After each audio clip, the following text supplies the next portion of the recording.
Welcome to the next episode of Book Readers Talks. Today we have with us Sanhita Saman. She is a French language professional. She teaches and translates French. Let us talk to her and see which book she is going to talk about today. Hello, Sanhita. Hello, Welcome to the show. thank you for having me. So, which book are you going to talk about today? So, today the book that I'll be talking about is We Should All Be Feminists by the Nigerian author Chimamanda Ngozi Adichie. Okay, that's nice. Sure. So, can you tell us about the author first? Um, so, this author, she was born and brought up in Nigeria. She is a September born, just like me. So, it is special to talk about an author who's born in the same month as I am. She was born on 15th September in 1977, and she has done quite a few degrees. She has two masters, from one from Johns Hopkins University and the other from Yale, two very prestigious universities in the United States. Um, she has written quite a few books. The first one that I want to mention is Purple Hibiscus, which was written in 2003, which has received a lot of recognition. And she spoke about abuse in a couple, which had obviously received a lot of, why would you talk about this? This is a feminist book, because back, I mean, 2003 was 21 years ago. Even though it doesn't feel like it's, I mean, 2003 feels very modern, but still, even back then, they didn't really like it. The response that she had was, why would you write a book like this? Because people don't like when all these themes are brought up. They want everything to be, nice couple, nice this. They don't like these things being brought up. So we have Purple Hibiscus. Then we have Half of a Yellow Sun, which was written 3 years later. It has received the Orange Prize.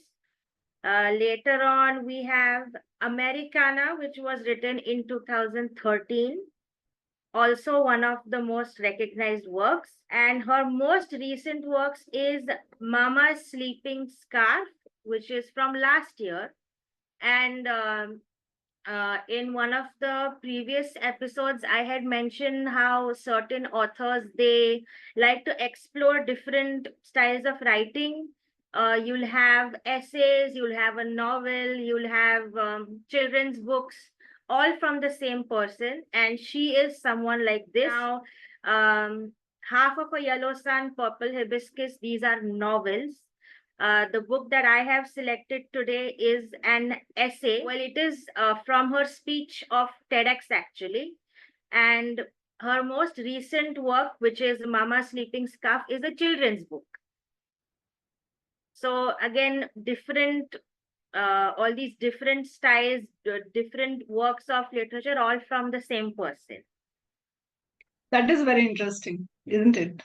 It is quite interesting how, one person can write all these different types and champion all of them. True, true. Can you tell us about the book that you have chosen today? Uh, so I had actually chosen this book for my second year philosophy project. And I just thought, it took me some time to kind of decide which book I want to talk about.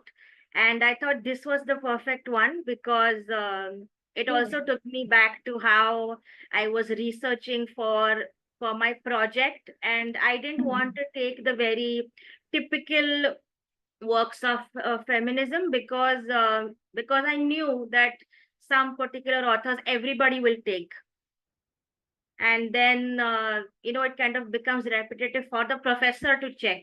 She'll be like, oh, not Right. this one again. um, uh, for example, you have Simone de Beauvoir. everybody will take her work, because when it comes to French literature, when it comes to feminism, she is like the number one. So a lot of people in my class had selected her works. And I remember my professor saying, quite a lot of you have selected the same author. I expected some variety. So I this see. this was in the early stages while we were still selecting the book. This was a while before the submission date. So I thought, I mean, I hadn't decided yet, but I was, thinking, if I don't find someone, I may also select Simone. But after seeing that the professor was saying you need variety, I thought, I think she's right. I think I should select somebody different. And I was looking up all these different works, and this name came up, and I thought, as someone who is a brown girl, a person of color, I should also choose someone who is a person of color, because everybody always chooses white people. They ignore other people. So I thought, this is the one I'm going to go with. And Okay. feminism is a topic that will always continue, because we don't know when a day will come that everybody is treated equally. I think it's a long journey. Of course, there is a lot of improvement than what it was back then, but there is still a long way to go. Yes. So tell us more about the book contents and what is the plot or theme of this book? So this book is actually adapted from her TEDx talk, which was in 2012, and this book has come out in 2014, 2 years after she did the talk.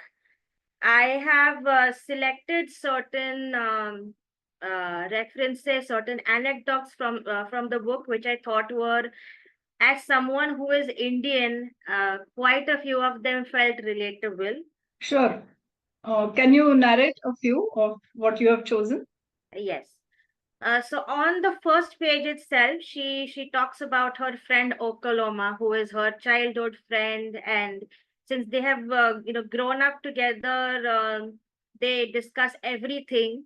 And this is a man, so of course he says this.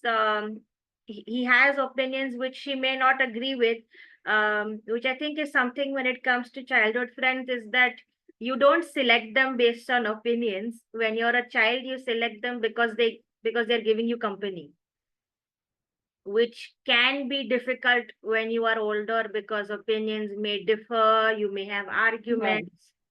So this was somebody like that, Okoloma, and he went on to tell her, you are a feminist, which he didn't mean it as a compliment, he meant it as an insult. But of course, she likes to say that I thank him for saying this to me, because this was the first time somebody called me a feminist, and even though he didn't mean it well, he was right. That's literally on the first page itself, and later on you have these examples which she mentions of people who she knows, who are telling her how what she is doing is wrong, and she needs to stop with this feminist stuff, which a lot of us hear. A little later you have this other male friend called Louis, and this is what he says: I don't see what you mean by things being different and harder for women. Maybe in the past, but not so much now. Everything is fine now for women. Fine Okay. where? Where? Where? Okay. That is the question. That is the question. Maybe in some things, yes, but everything is not fine, Louis. Um, and then you have these kind of things happening where she is the one who pays the bill, and the waiter thanks the man because he thinks that he gave the money to her and then she paid the bill. The waiter doesn't think that this might be from her own wallet. He Oh just my God. assumes. Okay.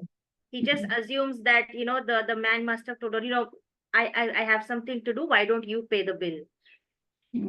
So it is all Right. about the conditioning that we do. Okay. And this was a very interesting section, which I think the reason that I think everyone should read this book is because people assume that this like issue of inequality is only in African countries, in the Asian countries. They assume everything is fine and modern in the United States. But she Okay. I mean, of course, as I mentioned, that she went to do her degrees in the US. She mentions that there are some American friends of hers who have always been taught that you have to be liked,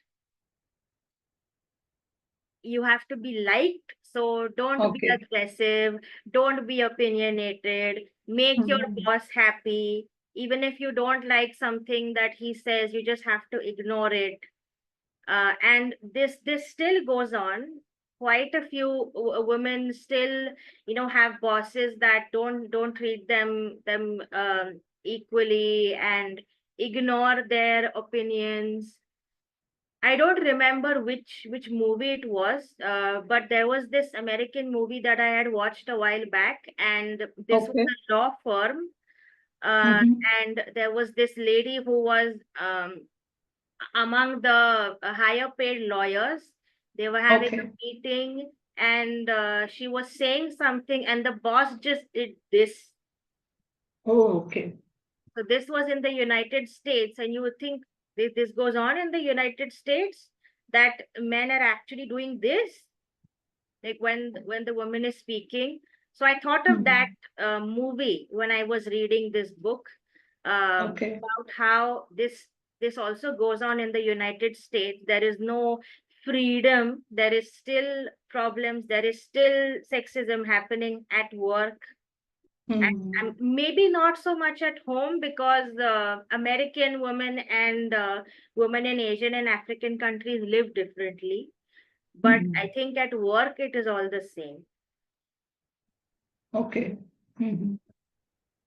And then you have this, which I think every single woman who is at a higher paid position around the world hears, that you are adding a woman's touch to the profession, even though she might be doing Interesting. the same thing. Right. Even though she's doing the same thing that the male bosses have done, whatever she does, like, you're adding a woman's touch, which is something that she has highlighted in the book. Again, this was said in the US. Okay. So not everything is modern and nice in the United States. It's a very wrong idea that people have, which I think she's pointed out, and people need to hear this. It's not all perfect in the United States. Okay. Yeah. Right. Uh, and then you have, as she talks about women being told that they need to act in order to be liked. She mentions how we have never ever told a boy that he needs to behave in a certain way to be liked. He's never told that. He's always told, be tough, be mean, be this thing. I mean, I keep thinking, if boys were taught, that you have to act in order to be liked, the world would be a much better place, because they wouldn't be insulting everything we do. They wouldn't be pointing out small things and irritating us. It would have been a much better thing one day, maybe. And then later on, you have this section, which again, I think a lot of Indian women can relate to, which is where she says that she was holding this workshop about just this feminism and inequality that happens, and someone told her that, oh, my friend told me not to attend your workshop because talks like yours destroys marriage. And Oh, I think this is a comment okay. that I see very often on Mm. Instagram or YouTube, where there are women talking about feminism, and quite a few comments will say, oh, because of all this feminism nonsense, there are divorces happening, there are fights happening in couples, you are destroying marriage. And Yeah, uh, okay. they don't realize that I mean, yes, it is destroying the marriage, but there was no bond to begin with. Right. These feminist talks are saving the people. You have to look at that. Destroying marriage, don't look at that. It is saving the woman mostly. It is, I mean, talks like these open up so many things, and they wake people up. Right. So this was something that I thought, I don't know how feminist talks will be taken in India. I mean, we do have YouTube videos, we have all of this, but I'm not sure how workshops would be taken. I don't think I have heard of anybody taking workshops about this or having talks about this as much, because I think we know that our society isn't ready yet. Okay. Mm. But it should be one day, I feel. Um, Okay. and when it comes to marriage, I think I want to mention some things from the Indian context, which I thought of when I was reading this book. um, Sure. she mentions how we tell women to compromise, how we tell women to do certain things or not do certain things to maintain the peace in the marriage, as she has said. And she also mentions how men also like to use, I did this to have peace in the marriage, but it will just be something like, so I used to go to the bar every day, but now I only go once a week to have peace in my marriage. But when it comes to a woman, she will say something like, I had dreams of becoming a lawyer, or maybe she will say, I wanted to be a doctor, I wanted to continue my job because I was going to be promoted. But because I got pregnant, I had to leave my career, all these things. So for her, peace in the marriage will be leaving her dream, stopping all these things, or also something like adultery. If a man Okay. is caught in an affair, he of course doesn't care, but a lot of women have stayed in the marriage because they wanted to maintain the peace. So this was something that I thought of. And Okay. when it comes to compromise, I have of course seen the Indian context. I have seen women, the day that they enter this new house, everything changes. Even if this family is one that you've known for years, the minute you become a daughter-in-law in that house, everything changes. uh, Right. Small things from don't wear jeans from now on. Now you can't wear jeans. We all like to dress traditionally.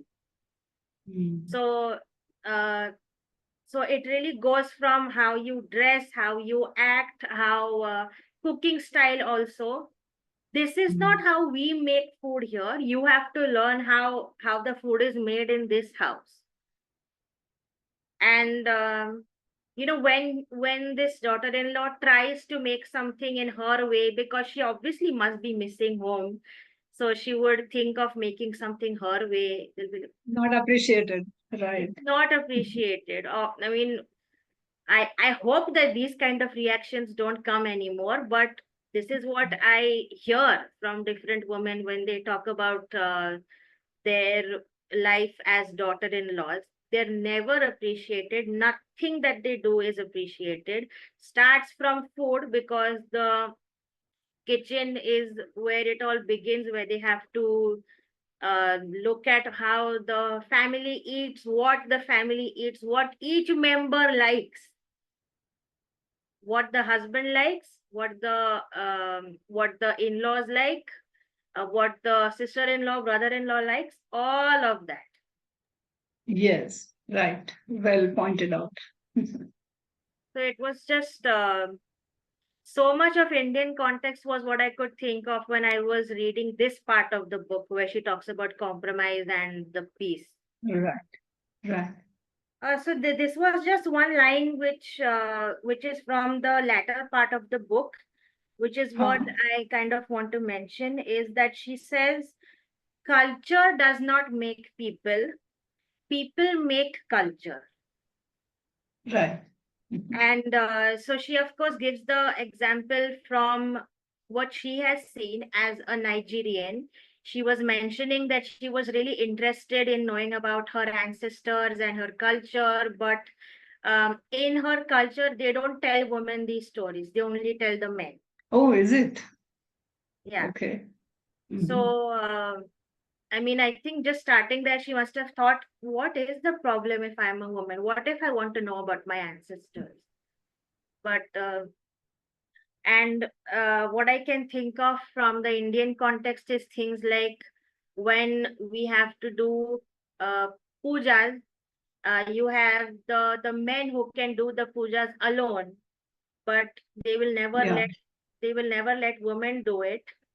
If Hmm. a man loses his wife, he can still attend functions, he can still do a puja, he can still go in certain places.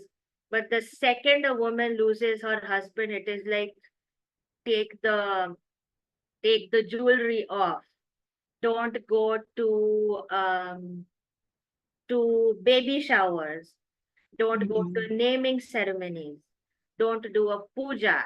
Don't go to a temple. So we have made this culture, we have made it problematic. It is you can't blame the culture, you have to blame the people who made this. Right. So something which is part of Indian culture, I mean, maybe not as much now. Some parts are still there, of course, where Hmm. widows are not allowed to attend certain events.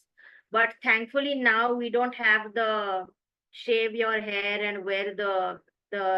I think it was a red sari for Maharashtrians and it Yeah. was a white sari Right. in some other parts. Uh, Hmm. Hmm. so that isn't there anymore. And the fact that Hmm. they were not allowed to even enter certain parts of the house Yes. after becoming widows. So this Right. is the problem that was created by us. So, like you said, we are culture. We have created it. We have made the culture. Right. And and I always just feel so grateful towards people like uh, Savitribai Phule, Jyotiba Phule, Mhm. uh, Agarkar, and then you have Ade Ranade and Ramabai Ranade, Oh, who yes. who also made who were working on education Mhm. uh, for for women and were also making the lives of widows better.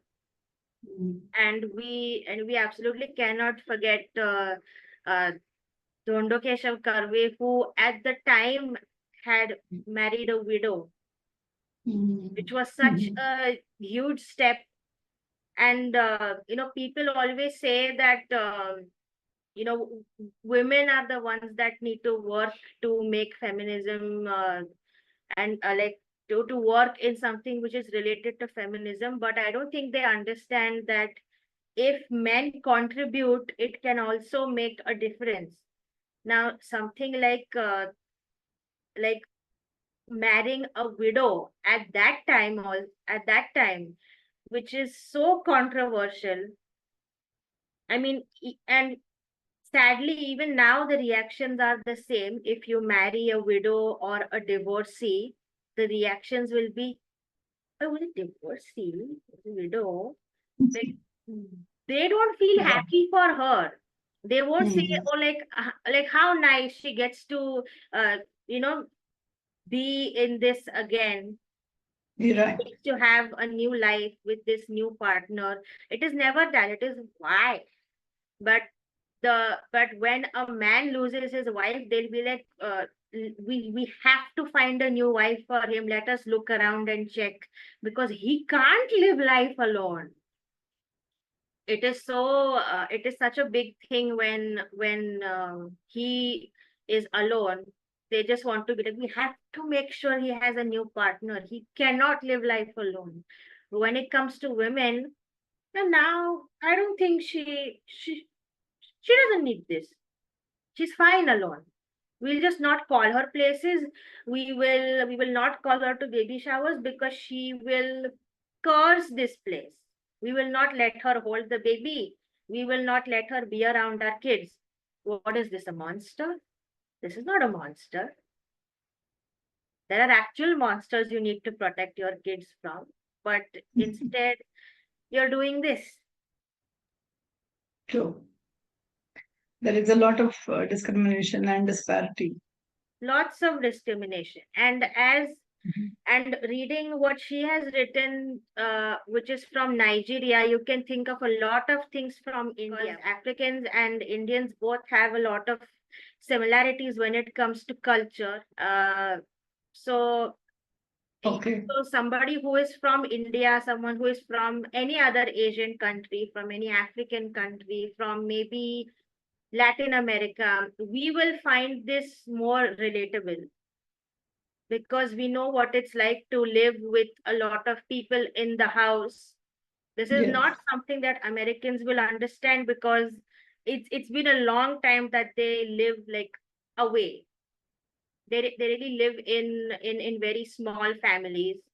They don't have uncles, aunts, like three uncles and their wives all living in one house. They don't have a concept of joint family. Maybe they did ages ago, because in the last 200, 300 years, I've never heard of American joint families. Yes. So we will find this more relatable.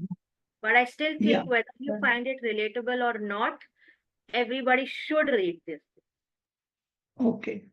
So there is one thing in the book where the author mentions that her first introduction to feminism was through books that were written by white women, and this is a complaint that we see that, oh, feminism is a Western concept. Why are you bringing it here? And this was something which she says after that, is that yes, my first books related to feminism were from white authors, but it took me a while to realize that there were feminists in my own house. And she mentions her great grandmother, who I mean, this author herself is 47 years old, so her great grandmother is a long time back, and she left her old marriage, and then she found a new person and remarried. So and this is the examples like these make you realize that you don't need to read a book to find a feminist. You have examples in your own home. And this Right. made me think of my great grandmother also, because she so we used to have a lot of people coming over, and she was somebody who made sure that every single woman got to participate. She did not care if this was a widow. She did not care if it was somebody from a different community, a different caste, different religion. She didn't care. We had all kinds of women, all kinds of people coming over. There was no there was no difference in treatment. And this is something that my mother mentions to me all the time, is that if there is someone I have you know learned how to behave with people from, is my great grandmother. And as I mentioned, that men participating in this also makes it significant. My great grandfather knew that his mother didn't want a woman in the house who reads, so he used to bring books from the library, I think books and newspapers, and he would throw Okay. it from one window to my great grandmother so that she could read it Oh, quietly really? without anybody finding out, which I thought was such a nice gesture that he wanted to, make sure that his wife got to read, even though it was not allowed in the house. Um, and it really makes you think, if steps like these were being taken by people back then, why do we still have such conservative people still? You have examples from back then, you clearly haven't learned from the right people. Hmm. Great, Sanhita. So you had chosen this for your philosophy project, and that's a very different kind of book. I would like to read it too. Please do read it, and you will also find a lot of things that which you will feel, oh, I've also experienced this. Sure, sure. I will do that. Thank you for introducing a new book to us. And I think it is nice to talk to you always because you come up with different books, different authors. So thank you so much for participating. It is my pleasure. So, Sanhita, thank you very much for joining and talking about this book. And see you next time with a new book. Thank you so much. Yes, thank you for having me.